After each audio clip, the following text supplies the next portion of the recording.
Salaam alaikum. My name is Pia Philip. I'm the undersecretary for the Ministry of Peacebuilding in South Sudan. I'm very happy to be here this afternoon, and I want to thank you very much, the Norwegian People's Aid representative, for supporting the people of South Sudan. As mentioned by the Executive Director for Women Advancement Organization, indeed, there is a footprint of NPA across this country, and I want to continue to thank you very much. Many of the leaders that we have today have benefited from the support of NPA, including myself. When I completed my education, my first job was with NCA. So there is a lot of benefit that we have got out of this, and we want to thank you very much for standing with us and doing it together with us, not doing it for us and on our behalf. So we congratulate you and thank you very much. The representative of the commissioner, thank you very much for attending this occasion. This demonstrates the leadership of the county to accommodate all the people of South Sudan who are under your care.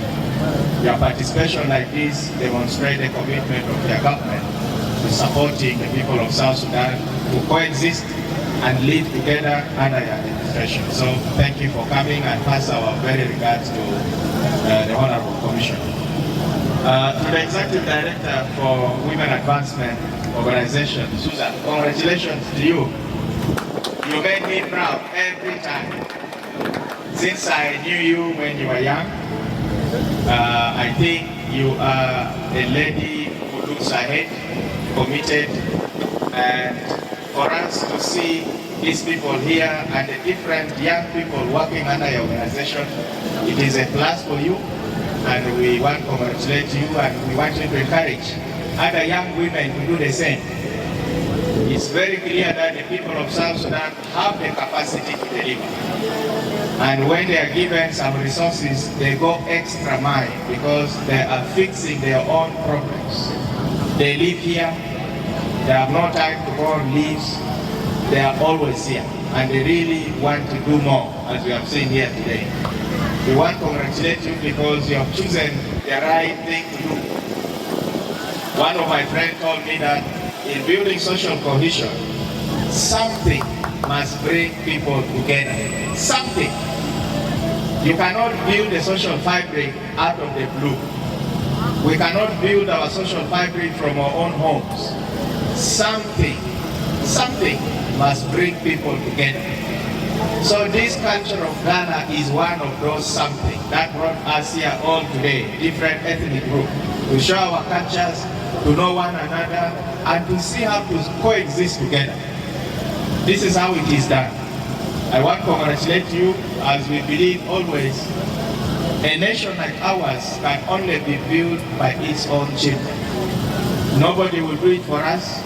Our partners, our donors will support, but the work is done by us. And the work that you are doing as a national organization is very much appreciated, and that's why we came, because of what you do and how important it is for our country. To the young people who are here, thank you very much for coming and for the good dances. You know, our country is very big. It's a vast country. As I keep saying, we are bigger than Kenya, Rwanda, Burundi put together.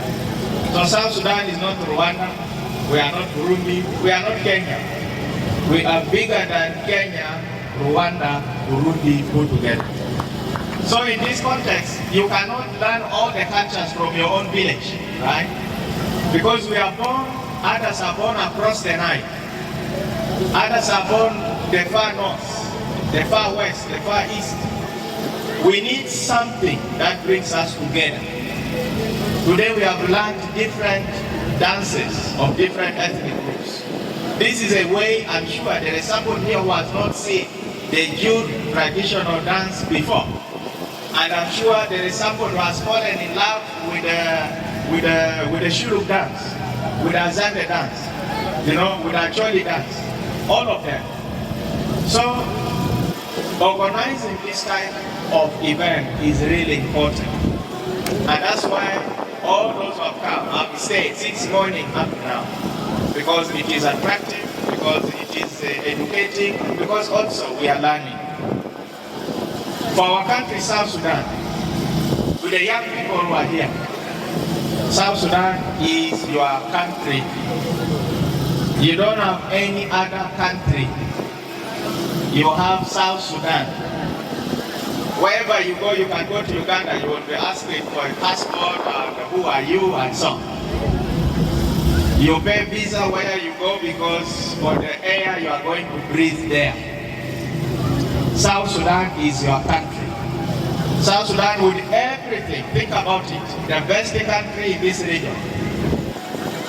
Where fish die of old age, nobody's eating them. Where our cattle are more than our population, it is in South Sudan. Where you plant whichever crop you plant without manure, without any fertilizer, 3 times a year. You have fresh water, you have everything, you have the sun, you have the water, you have the arable land. South Sudan, with a diverse culture.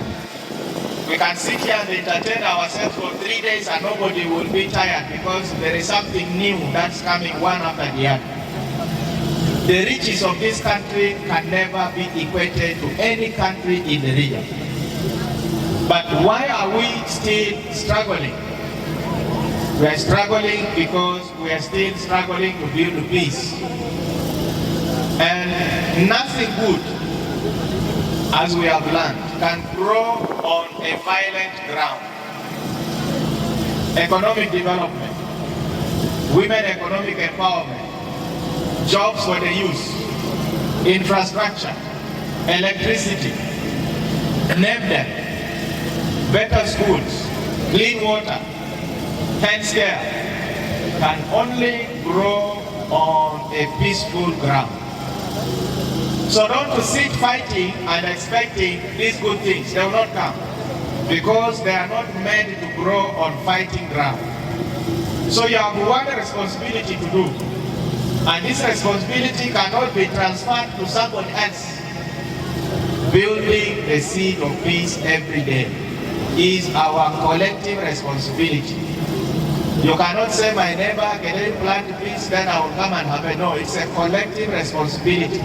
If you want it, do it. Nobody will do it on your behalf. And as we know, we only harvest what we plant. If you plant maize, you will harvest maize. If you plant granules, you will harvest granules. If you plant violence, you will harvest violence, unfortunately. But if you plant peace, all of us will harvest peace. And all the dreams of our fathers will come to pass if all of us plant peace. It is indeed a collective responsibility. So let us do something for South Sudan to move on. Time has come, enough is enough. We cannot be known as a fighting country. Let us take it up. And let's also look at some of our cultures and customs and practices. Some of our cultures promote violence. You are a very strong man, you are the one fighting, so you are okay. You are the strongest of the strong, or the strong of the strongest. Those cultures have no place now. The one who is fighting more is good, is strong. No, because fighting has not given us what we expect to reap from the independent country, South Sudan. So let's love one another. And also mothers who are here, teach peace at home for your children. Don't tell your children, Matala Manasde, Nazel Makwesi. These people are not good. Don't play with them. Don't marry that family. Don't marry from that community. Nazel Makwesi. Don't teach violence at home. Don't let children know that the neighbors, if you have a problem with the neighbor, it's not the children. Let them play. Let them know one another. Some of us at home are sowing the seed of division. When you tell your children, what we do at home is what the child will get, and that's what will be the character. For the young people, please say no to violence. South Sudan belongs to you. The bigger portion of South Sudan belongs to you. If we are to leave this world in cities, we shall leave it before you.